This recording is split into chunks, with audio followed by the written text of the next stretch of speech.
Olha que bom, nós estamos aqui de volta. Hoje é domingo, vamos dar uma avançada aqui nos nossos estudos das formas pensamento. E agora nós vamos para as três classes de formas pensamento.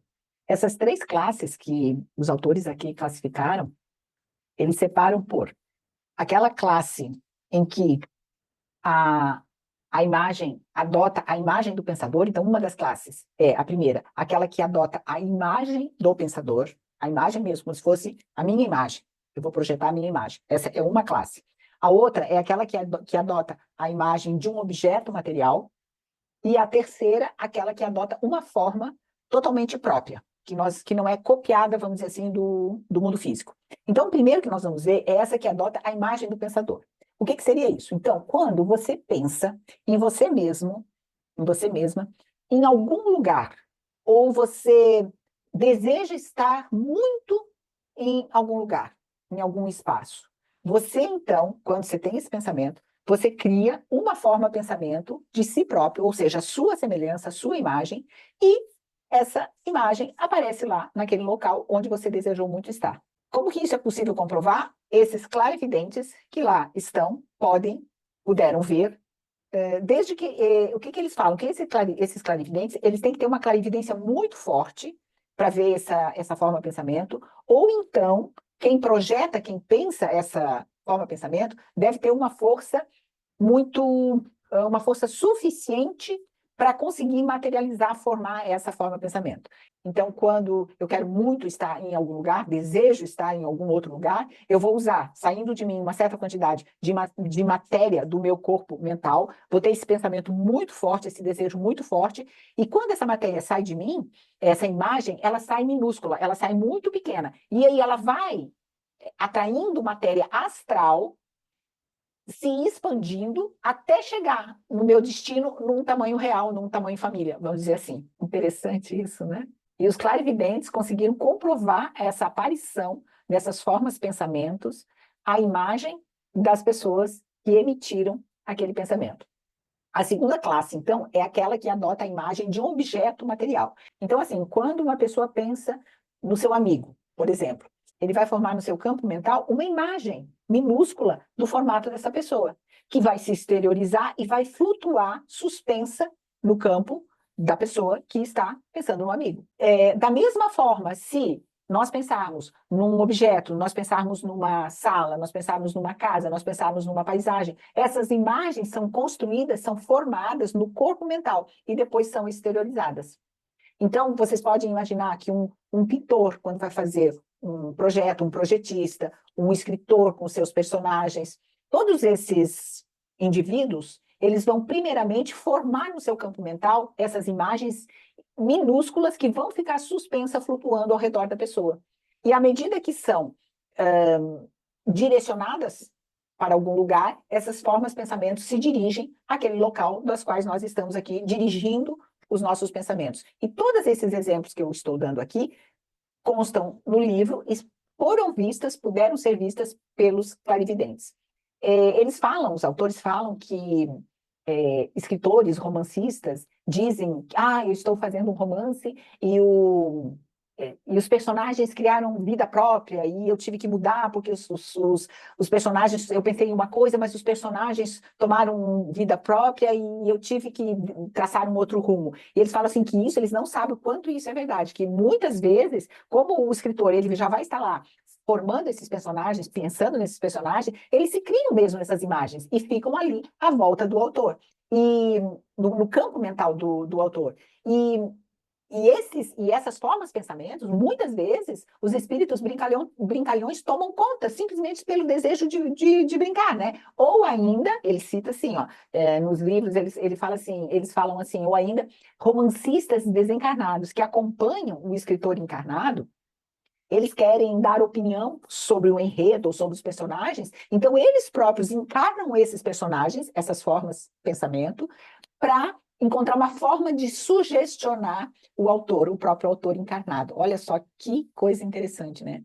Então, nessas duas classes de pensamento, de formas de pensamento que nós vimos aqui, nós temos matéria astral e matéria mental que se moldam imitando coisas no plano físico, ou objetos ou pessoas, mas, ou seja, formas físicas que nós conseguimos aqui representar, de fácil representação. O mesmo não ocorre com a terceira classe de formas pensamentos, que são aquelas que adotam uma forma totalmente própria, expressando as qualidades inerentes à própria pensamento que a gerou. Ou seja, como nós vimos lá, a qualidade da forma do pensamento, a qualidade, a natureza, a exatidão do pensamento, não é? Então, essa terceira classe de forma pensamento, ela adquire uma forma própria de si. E aí fica mais difícil fazer a representação. Então, nesses casos, são formas naturais que estão no plano astral ou no plano mental, onde nós temos essas dificuldades de fazer a representação, porque não é uma simples cópia fiel do que já existe no plano físico. Então, essas formas de pensamento de terceira classe, na maioria, normalmente, elas se manifestam no plano astral e não tanto no plano mental, porque a grande maioria delas é a expressão dos nossos pensamentos ou dos nossos sentimentos. Então, as formas de pensamentos que são dirigidas a alguém, elas são reproduzidas na aura da pessoa da qual eu estou destinando, ou seja, do destinatário. Então, vamos lá, um pensamento de amor, um pensamento de vontade, de proteção. Olha que interessante isso aqui, principalmente quando a gente faz as orações, pedindo a proteção para as pessoas que nós amamos.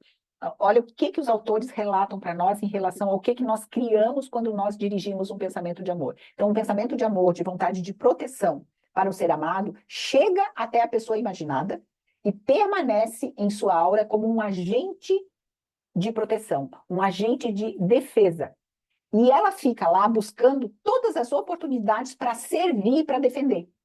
E assim, não que essa forma de pensamento ela tenha uma ação consciente e deliberada, não é o caso, mas ela vai seguir cegamente aquele impulso que foi impresso nela. É como se você programasse essa forma de pensamento e ela vai ficar ali volitando na aura daquela pessoa amada, seguindo aquele software que você imprimiu nela. E assim ela vai, se tiver forças ali naquele ser amado que você jogou aquele pensamento de amor e de proteção, se ele tiver alguma força que seja amigável, ela vai fortalecer essa força. E se tiver alguma força adversa, destrutiva, ela vai enfraquecer aquelas forças. Então, assim, se tiver outras energias que estejam ali tentando interferir no campo daquela pessoa da qual você dirigiu o teu pensamento de amor e de proteção, essas formas de pensamento vão estar ali enfraquecendo, tentando destruir aquelas forças adversas, porque ela está dotada daquela força e daquele impulso que você imprimiu nela. E olha outra coisa interessante, tanto nos bons pensamentos quanto nos maus pensamentos projetados para as pessoas, esses pensamentos, para que eles possam, de fato, cumprir essa missão que nós colocamos ali, nessa forma de pensamento, eles precisam encontrar naquela aura, naquela pessoa, na aura daquela pessoa de quem você enviou esse teu pensamento, algum material que seja compatível para que ela possa agir, para que ela possa responder com alguma simpatia àquela vibração da qual ela foi possível, da qual ela foi criada. Então, isso é importante nós gravarmos para nossa própria proteção. Deixa eu ler aqui, um trecho que fala assim, qualquer combinação de matéria só pode vibrar dentro de certos limites definidos. E, se a forma pensamento estiver fora de todos os limites dentro dos quais a aura é capaz de vibrar, ela não poderá afetar a sua aura. Ou seja, vem algum pensamento até mim, alguma forma pensamento até mim, ela só vai poder cumprir a missão, seja bom pensamento ou mau pensamento, se ela encontrar dentro da minha aura aqui material que seja compatível a esse bom ou esse mau pensamento. Ou ela vai, se ela vem um mau pensamento até mim, seja projetado um mau pensamento, ela vem até aqui, ela não encontra matéria compatível. O que ela faz? Essa forma de pensamento ricocheteia. Ela volta para quem projetou. Por isso que se diz que coração e mente puros são os nossos melhores protetores contra qualquer tipo de ataque hostil. Por quê? Você vai construir em você um corpo astral, um corpo mental de materiais, de matérias tão sutil, matéria tão refinada, que esses corpos, essas formas, pensamentos, e esses corpos meu corpo mental, meu corpo astral, eles não vão responder a essas vibrações que exijam um material mais grosso, um material mais denso. Então, se vier até mim um mau pensamento, um pensamento destrutivo, vai chegar até aqui, não vai encontrar no meu corpo astral e no meu corpo mental esse material grosso e denso que ele precisa para cumprir a sua missão. O que ele vai fazer? Ele vai ricochetear. E aí, pior ou melhor, eu não sei, fica aí a critério da análise de vocês, um pensamento mal, com má intenção, que tenha sido direcionado a mim,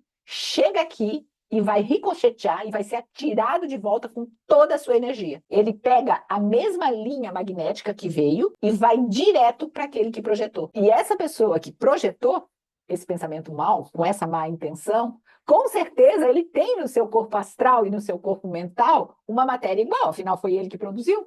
Então ele vai sofrer os efeitos destrutivos que queria provocar em mim. Então, isso é pior, isso é melhor? Não sei. Este é o verdadeiro feitiço virou contra o feiticeiro.